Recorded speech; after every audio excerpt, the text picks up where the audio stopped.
Welcome to Generations, a show for seniors, people who know seniors, or people who someday are going to become seniors. My name is David Lepaco. I'll be your host for this episode of Generations. And as you see on your screen, we have our co-hosts here today. I'd like to introduce them, but first, let me briefly introduce our topic for the day. We're looking at retirement in terms of doing work after you have retired. Maybe you do some part-time work after you have formally retired or something like that. And we have a special guest who's going to be interviewed subject in a few moments. But first, let me introduce our co-hosts. First of all, Nadia Giordana is here. Nadia, is there anything that you have done or would think about doing as a post-retirement type of income? I have done video editing work and IT tech kind of work, virtual assistant kind of things. And that would be my first choice for earning a little extra income after retirement. Okay, thank you, Nadia. Next, we have Barbara Lavalure, who is an occasional member of our group. And Barbara, is there something that you have done or will be doing in terms of income after retirement? Well, I think this is a great topic, and I call myself a refired international photojournalist. So I spent 20 years in Europe and worked for 7 German newspapers the last few years I was there. When I came back to Minnesota, my home state, I had various jobs, and one of them was at the University of Minnesota as the communications person for the School of Nursing.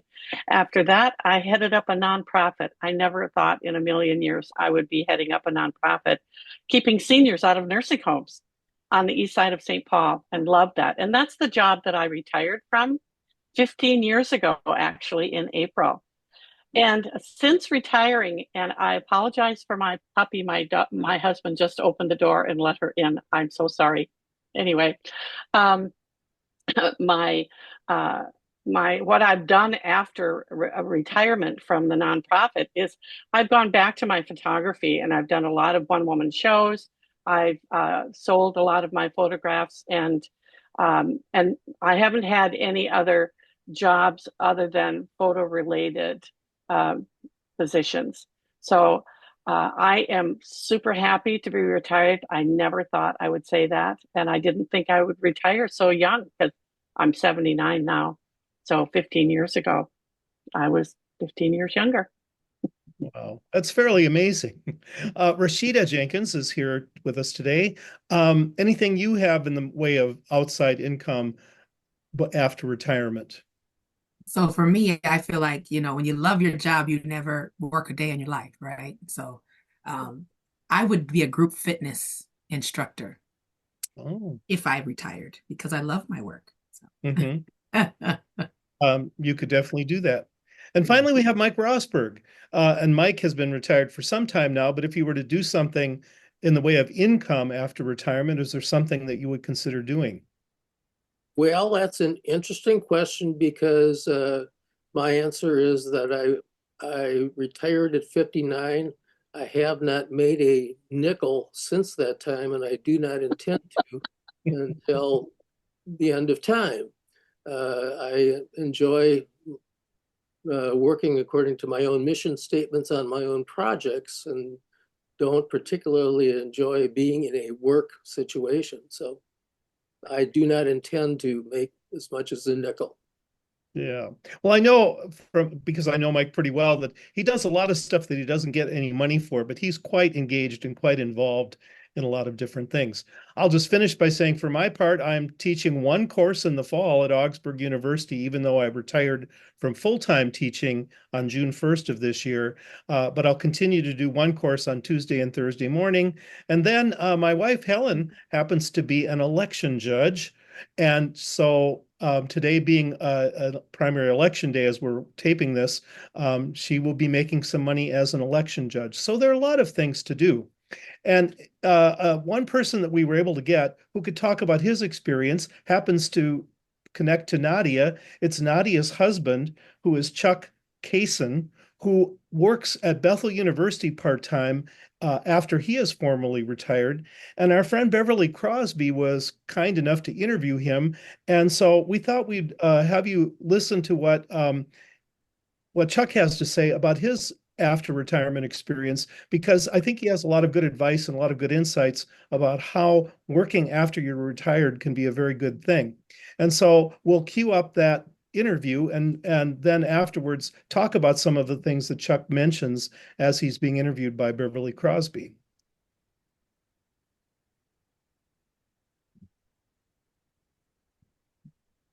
You have 20 plus successful years in the financial profession, doing stockbroking, investments, making investments for clients. And then you were also a VP for in the sales and marketing division of another company. And you have always been around people.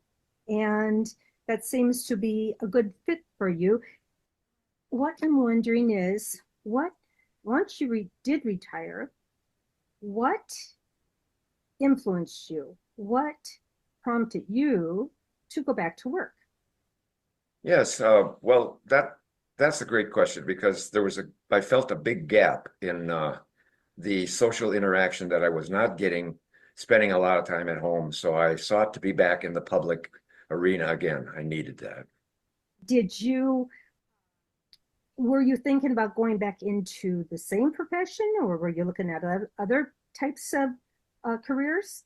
I wanted to do something different. So I wanted to get somewhere I could have the interaction, but not repeating the same skills that I used in previous jobs.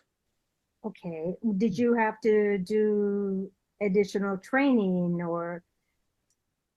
It was on the job training, but yeah, I needed some help.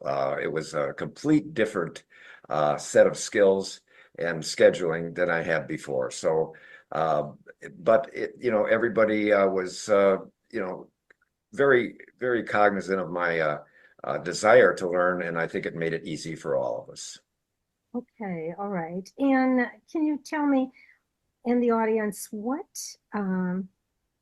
benefited you? What are some of the benefits that you felt from going back to work? And I think you went back, did you go back part-time or full-time? It was part-time. Okay. And well, some of the benefits, obviously, if it wasn't volunteer work, would be, financial compensation. The other benefits for me was a physical benefit that kept me moving all day long. And, there's a lot of advice that seniors get, but they see if you're a senior, keep moving. And that's a great bunch of stories I've heard in the past. And I think there's a lot of truth to that. And so that was a great benefit for me. And again, meeting new people and the interaction with people, you can't explain in a short period of time how valuable that is. Do you see many seniors working? Yeah, all over the place. It's getting better and better. And the reason why is seniors now decide a lot of them need financial help beyond retirement. But employers really like seniors. They're reliable, and they're experienced, and they're valuable. And because the two markets need each other, you see more of them out there. That's a really good point too, for sure. What would you say to somebody who is thinking about going back to work, but maybe they've been away from the workforce for a while? They're maybe a little afraid of learning new skills.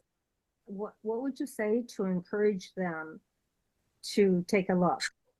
Yeah, those emotions of being afraid to go back into the industry after you've had a hiatus from it is certainly an important factor to consider. But there are a lot of areas that you can explore that will help you. You do need some guidance, and you need some counseling, and you probably need some help finding a job search. And in our state, we have a great, the Minnesota Department of Economic Development is great. It's free, and they handle all these requirements, training, job search. confidence, resume building, and on and on. So that's what I would recommend. Did you find that you needed to use some of those sources when you went back, or how did you, I guess, find your job?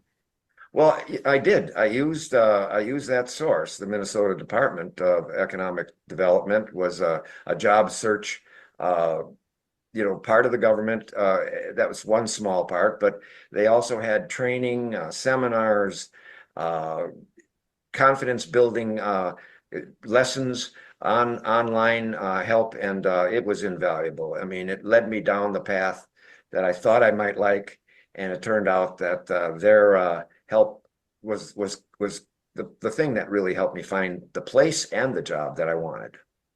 One last question. There are people who may not be able to stand on their feet very long. They have other physical ailments that might prevent them from doing the job they'd like to do. What would you say to them? The physical part is something that you should do when you make a review of your assets physically, and also your skill levels, to try and match them up in your own mind, and see if you can find something that narrows it down a little. When you seek help, you can give that information to them right off the bat, and they'll factor that into their referrals. And like you said, employers really do like hiring seniors because they are dependable and they know they can count on them, right?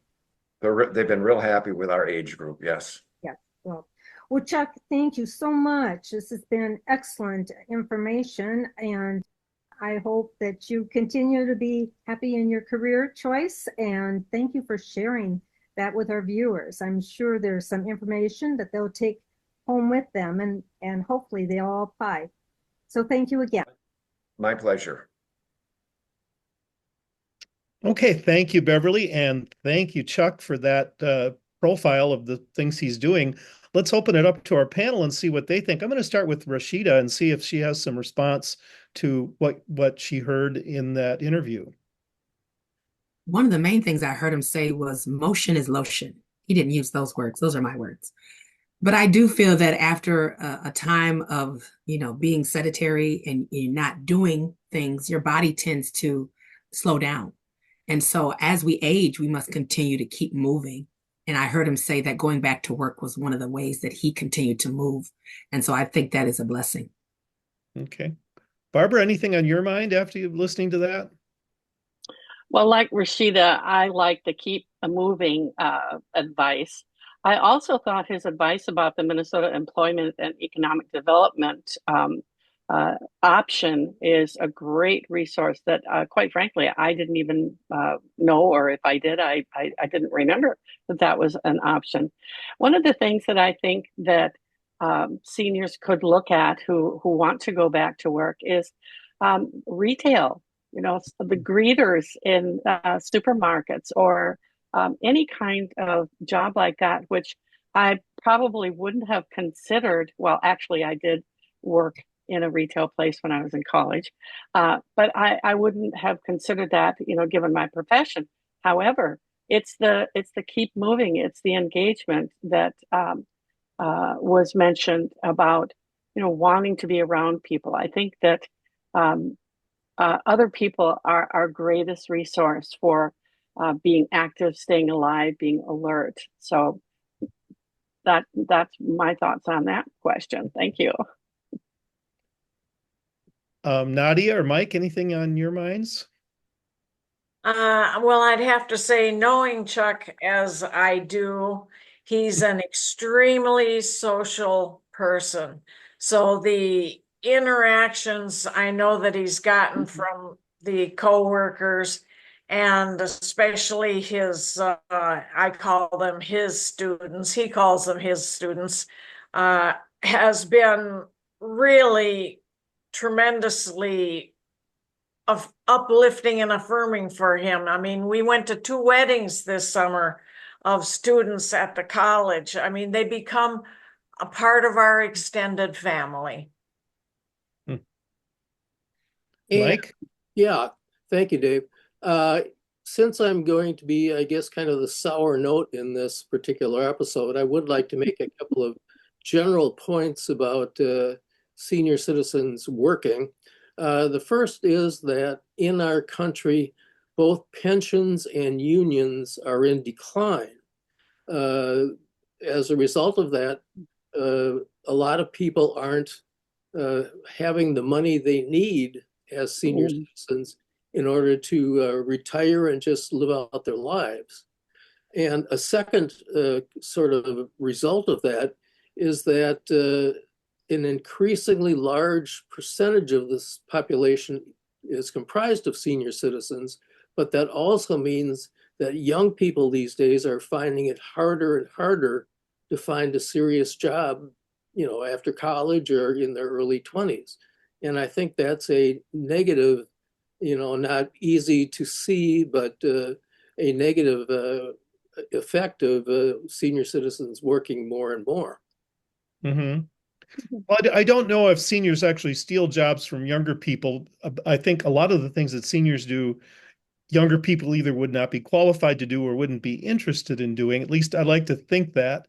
But it is certainly an issue. The other thing that occurs to me, especially when I hear you, Barbara, talk about what you're doing, I think we have kind of redefined what retirement means.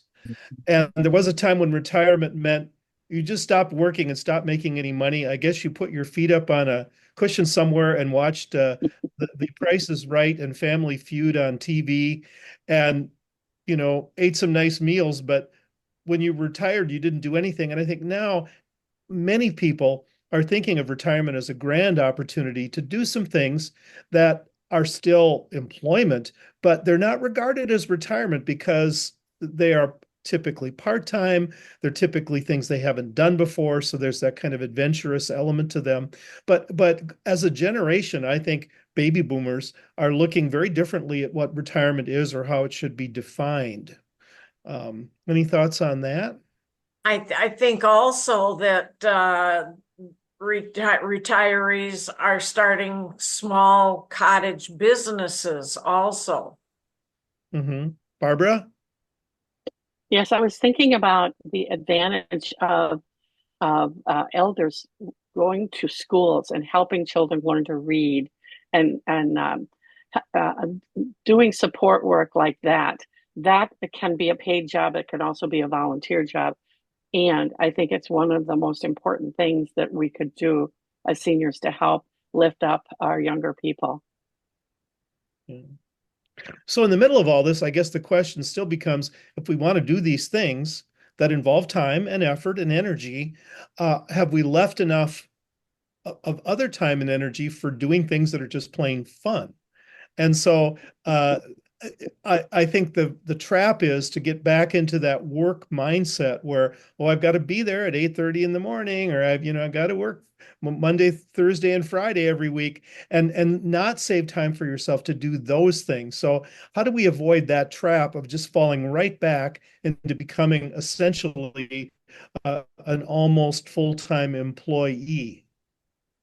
Well, Any- somewhat related to that question, I would say is personally, when I want to spend a chunk of time on something, I would like to be the person that writes the mission statement for that activity and not go into an organization where they define what they're doing and they supervise you and they instruct you as to what to do. I would like to be able to define my own tasks and then complete those. Those would be personally more satisfying to me. To your question, Dave, I would say it would take proper planning. It sounds like, Mike, you've made some great planning in your finances so that money isn't an object for you now. And so you can come and go as you please, and you can do all the things that you enjoy and not worry about money. Where there are some people who've retired who now have to make more money to live. And so I would say, I'm in my 40s. And so even now is a little late to be planning for retirement. So that's something that we should teach our young people to plan ahead so that when they get to an age where they want to retire, and if they desire to retire, they can. So it turns more into a want instead of a need. Mhm. Barbara, how do you manage the various things that are on your plate? It sounded like an awful lot. Tell me if there's time in there for you in the middle of all that. Well, you are looking at the class clown of Battle Lake High School, 1963, and I have always loved to have fun. And so I make sure that that occurs every day. My husband and I have a great relationship, and he's got a great sense of humor. And even though he's actually recently been diagnosed with early memory loss due to Alzheimer's, we're laughing about some of the things that are happening now in our relationship due to that diagnosis. And I think it's important. In fact, we had a conversation last night about bringing humor to the situation we're in right now. This is today, and this is that's what we have to do. We have to be responsible for creating the atmosphere of joy and humor and fun. Because without that, I think life is life would be a lot less enjoyable. So I do a lot of volunteering, and I'm on a lot of Zoom calls. I do a lot of transformational educational programs as a participant and also as a leader. And I'm just having a ball. I wouldn't change anything. Mhm. I wonder if I could ask a question about the social aspect of going to a workplace because you enjoy people and want to be in their presence. Do you actually make friends when you're in a workplace in retirement, or do you just have a few, let us call them friendly relationships that you forget about entirely when you go home afterwards? Well, I can jump in here because of the COVID and everything going on Zoom, I have now got friends all over the world, such that if I wanted to go to Ireland, I've got a place to stay. If I wanted to go to Sweden, I've got a place to stay. I mean, if I wanted to go to Tasmania or Australia, I've got a place to stay. So I definitely have made wonderful, wonderful friends. Yeah. I think sometimes our culture is not very good at cultivating that sort of thing, but in the end, you can be empowered to do things like that. And I think often when you approach other people, uh, to do something outside of work, for example, some of them are going to say no, but I think you'd be surprised at how many people are yearning for something like that. And they just haven't bothered to take those kinds of initiatives. And every time that I've reached out to somebody, almost invariably, they've been positive and responsive, and so it's really enriched my life. And I think that's another thing that seems to come through loud and clear for a lot of people as they get older, that although the tasks are part of what gives them pleasure and meaning and purpose and that sort of thing, it in the end it's people who are part of your network of people who become the really prized commodity in all of that. And so developing those relationships in the process of doing whatever you're doing is a critical piece of it as well. And I think we're always trying to reach out. We just had National Night Out here not too long ago, and I'm just struck by how we only see our neighbors in that way often just once a year. It's the same thing with people we work with. We just kind of don't really cultivate those relationships, and they're there for the taking if we're just willing to make a little bit of effort. Yes.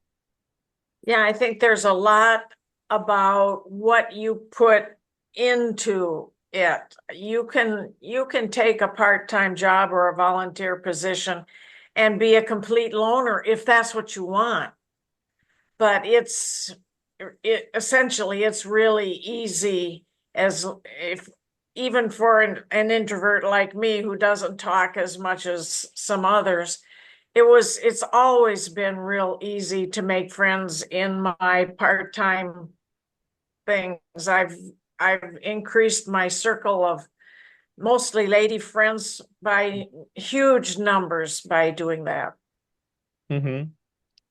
And I think part of it is the social part. Part of it is doing something that is indeed different. And then I can say, all right, you are retired. if you just keep doing the same thing over and over again, I don't know if we can call that retirement. I was struck by a story. This is some years ago. A woman who worked for Dayton Hudson Corporation. She started there at age 15 and she wound up leaving at age 100. I think she died a couple years later, but she had worked for Dayton Hudson for 85 years. Even if you were doing something different at Dayton Hudson at various points along the way, I'm not sure that's quite enough of an adventure to call that retirement. So I think it ought to be something that's new and different, a new path that you take for you to really legitimately call it retirement. Any other stories of what people have done after retirement that you know of? People who have done things that are sort of interesting, or I worked with someone who. Well, I jumped out of an airplane at 14,000 feet on my 66th birthday. Do you mean Nice. something like that? Something like that. I have someone I used to work with who now just works at a chocolate shop, but it's one of these places where you can guess what the fringe benefits are. And it's such a wonderful environment. Everybody's happy to be in a chocolate shop. And if you don't do it 40 hours a week, it's kind of a nice little add-on to what you're doing as a retired person. Yes. Nadia? I walked into a local small television station unannounced and sat down with, I think, the second in command and asked to become a volunteer there. And she told me, well, we don't really have volunteers, haven't had anybody like that in many, many years. But let's talk for just a minute. And for the next year or two, I volunteered in that television station. So much fun being a camera person, different things. I did eventually get a cooking show out of the deal, but it was loads of fun. And that was just walking in unannounced. Great story. In our final minute or so here, any final words of wisdom from our panel? Something that has now occurred to you or something you want to share? I wanted to point out what Barbara said about cultivating the environment. I think that is huge. We must bring ourselves wherever we go. And so if we are bringing joy to an environment, we must cultivate that. So thank you for lifting that up, Barbara. Yes, and I got a job in Germany by going into a newspaper office and complaining about the change in their layout. And within 2 weeks, I was hired as a full-time freelance photojournalist. Wow. Well, I hope our viewers have been inspired or at least encouraged to think about retirement and what it means and how it can be more meaningful and things you can do after you formally retired. But we've reached the end of the line here for this episode of Generations. So thank you all. Thank you, panelists. Thank you, Chuck Kasun. Thank you, Beverly Crosby. And we look forward to seeing you again for our next episode of Generations.